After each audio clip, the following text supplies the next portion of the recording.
Hello guys, good morning. कैसे हो आप लोग? I hope all good. এতিয়া কথা হ'ল কি, মই বোলে বেয়া মানুহ। মই মানে কি হৈছে, সঁচা লগত মিছা মান থাকিব নোৱাৰেতো। মোৰ এটিটিউড আছে বুলি কয়, এটিটিউড নাই। কথা হ'ল কি, মই সংগ্ৰাম কৰিছোঁ 98ৰ পৰা। এনেকুৱা এটা লাইফ পাৰ্টনাৰ পালোঁ য'ত নেকি অকল পুলিচৰ লাফৰা। ৰাতিপুৱা গধূলি শোৱাৰ কোনো কথা নাই, কিবা নাই। মোৰ গেটৰ মুখত এনি টাইম পুলিচ থাকে। গতিকে কোনো এজনী ৱাইফে তেনেকুৱা নিবিচাৰে। তথাপিতো মই বুজি কিনি জীৱনটো আগবাঢ়ি যাওক বুলি কোনো চাথ দিয়া নাই। না শহুৰৰ ঘৰে চাথ দিছে, না কোনোবা মিতিৰ কুটুমে দিছে, কোনো চাথ দিয়া নাই। অকলে 98ৰ পৰা 2025লৈকে, 24ৰ লাষ্টলৈকে সাংঘাতিক এখন সংগ্ৰাম কৰিলোঁ। মই বেলেগ নৰ্মেল লাইফৰ নিচিনা মোৰ ফেমিলি নাছিলে। মোৰ ৰাতিপুৱা গধূলি এভৰি টাইম অকল পুলিচৰ টেনশ্যন।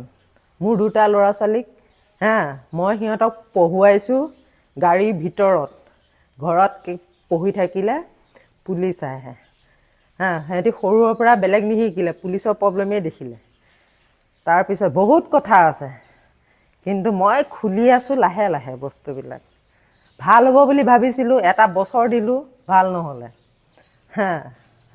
তো এতিয়া মোৰ ঘৰত কাৰো যেতিয়া একো টাৰ্মছেই নাই, মোৰ ঘৰত কাৰোবাৰ ক্ৰাইম কৰা মানুহ বিচাৰি মোৰ ঘৰলৈ মানুহ অহাৰ কোনো প্ৰয়োজন নাই। নাতো পুলিচ না।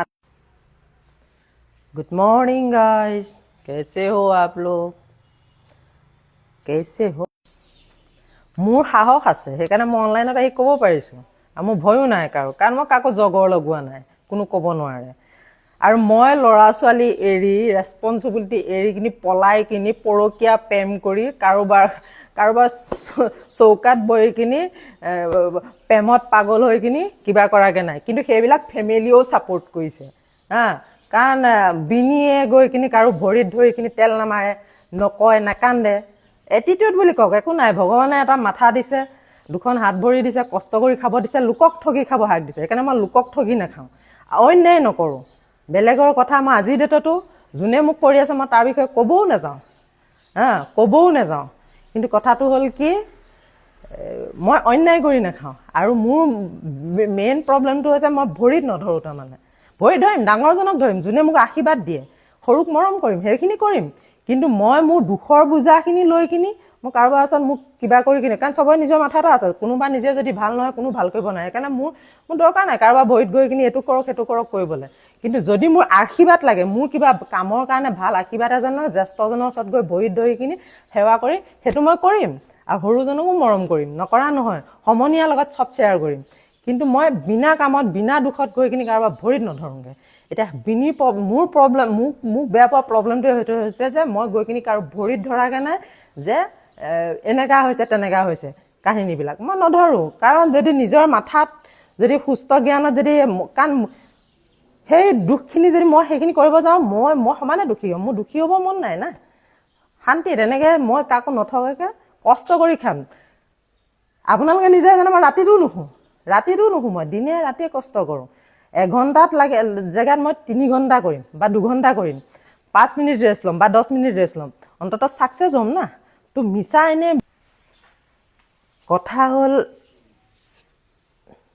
27টা বছৰ জেলত থকা নিচিনাকৈ আছিলোঁ লাইফটো। মোৰ বেলেগ ফেমিলিৰ নিচিনা নৰ্মেল ফেমিলি নাছিলে। মোৰ ফেমিলিটো নৰ্মেল লাইফ নহয়। মোৰতো বহুত সংগ্ৰাম কৰিছিলোঁ, গম পাব লাহে লাহে মই কৈ আছোঁ। কিন্তু কথা হ'ল আজিৰ ডেটত 24ৰ লাষ্টলৈকে চালোঁ, 1 বছৰ দিন ৱেইট কৰিলোঁ ভাল হওক বুলি মানুহবিলাক, কিন্তু ভাল নহ'লে। একেটাই হৈ থাকিলে। আল্টিমেটলি গৈ থৈ বদনামবিলাক মোৰ ভাগত পৰিলে। মই মানে মোক বোলে কোটি টকা দি থৈ গৈছে। কোটি টকাৰ মাজত আছোঁ না। কিন্তু মোৰ বেংক বেলেঞ্চ চেক কৰিলে কিজানি এটকা এটাও নোলাব চাগে। কথা হ'ল সেইটো। কিন্তু একো নাই, কৈ থাকক, কোটি টকা আছে, মোৰে ভাল লাগিছে, মই কোটি টকীয়া পাৰ্চন। কিন্তু কথাটো হ'ল কি, 98ৰ পৰা 24 লাষ্টলৈকে যিখন সংগ্ৰাম কৰিলোঁ, এইটো নৰ্মেল লাইফ নহয়, পুলিচৰ লাফৰা, 24 আৱাৰ্ছ পুলিচৰ লাফৰা মাজত কাৰণ মই কোনো ক্ৰাইম কৰা নাই, বেলেগৰ ক্ৰাইম কৰাৰ যাওঁতে, কাৰণ সেইবোৰ মোৰ আপোন মানুহ আছিলে, ভাল হওক বুলি ভাবি কৰিছিলোঁ, কিন্তু সেইবোৰ ক্ষেত্ৰত কোনো মোক চাথ দিয়া নাছিলে। কিন্তু এতিয়া চিষ্টেমটো অলপ বেলেগ হৈছে। মোৰ ঘৰত যাতে কোনোবাই সেই ক্ৰাইম কৰা মানুহবোৰ বিচাৰি, পুলিচ হওক, নৰ্মেল লাইফ হওক, নৰ্মেল পাৰ্চন হওক, এইটো এড্ৰেছত আহিবলৈ কোনো প্ৰয়োজন নাই। কাৰণ মই মোৰ 2টা ল'ৰা ছোৱালীৰ লগত, কুকুৰ 3টা আছে, সিহঁতৰ লগত বহুত শান্তিত ধুনীয়াকৈ খাই আছোঁ। আৰু মই কাৰো টকা খোৱা নাই, কাৰণ মোৰ সাহস আছে। সেইকাৰণে মই অনলাইনত এইটো মোৰ সাহস আছে, তো সেইকাৰণে মই অনলাইনত আহি কিনি কথাখিনি ক'ব পাৰিছোঁ। কোনো এনেকুৱা পাৰ্চন নাই যোনে নেকি ক'ব পাৰে। হয়, মই স্পৰ্টছ পাৰ্চন, মোৰ বডি লেংগুৱেজটো অলপ এটিটিউড টাইপ, মানে ৰাফ এণ্ড টাফ টাইপ। কাৰণ মোক প্ৰটেক্ট কৰা মানুহ নাই, মোক প্ৰটেক্ট কৰা মানুহেই নাই, মই নিজে নিজক প্ৰটেক্ট কৰিব লাগে। মোক প্ৰটেক্ট কৰা মানুহ নাই, কিন্তু মই চবকে প্ৰটেক্ট কৰিবলগীয়া হৈছিলে এটা সময়ত। কিন্তু কথাটো হ'ল কি, সেই প্ৰটেক্ট কৰাবিলাক আজিৰ ডেটত মোৰ কাৰণে এটা বদনামৰ ভাগ হৈ পৰিছে। গতিকে মই ৰিগ্ৰেট কৰিছোঁ লাইফটো, যে মই কিয় কৰিলোঁ এইবিলাক। 98ৰ পৰা 24 লাষ্টলৈকে এইটো অকণমান সময় নহয়, বহুত এটা যুগ, তো যুগৰ আধা, তো যুগ নহয়, এটা যুগৰ আধা।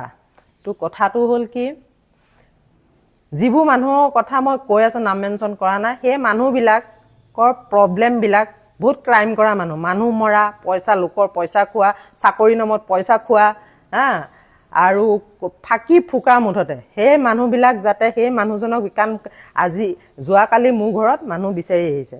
মই এইকাৰণে ক'ব বিচাৰিছোঁ যে সেই মানুহজনৰ লগত আমাৰ একো ট্ৰাম্পছ নাই। মোৰ 2টা ল'ৰা ছোৱালী আৰু মোৰ কুকুৰকেইটাৰ লগত মই শান্তিত আছোঁ। আৰু চব ইনভেষ্টিগেশ্যন যোনে যি কৰে কৰি থাকক, মোক ক'বলগীয়া একো নাই। কিন্তু কথাটো হ'ল কি, আমাৰ কাৰো লগত ট্ৰাম্পছ নাই। কাৰোবাৰ ক্ৰাইমৰ বোজা আমাৰ গাত যেতিয়া আহিব নালাগে। মোৰ কথাটো হ'ল সেইটো, মই নিজেই বনোৱা সপোনৰ ঘৰ, মোৰ ঘৰখনত যাতে কোনো এইবিলাক ভাইৰাছ মোৰ ঘৰত সোমাব নালাগে। কাৰণ যদি ফেমিলি বনাম বুলি ভাবিলে হয়, ল'ৰা ছোৱালীৰ ৰেছপনচিবিলিটি এৰি কিনি, পলাই কিনি, পৰকীয়া প্ৰেম কৰি কিনি, পৰকীয়া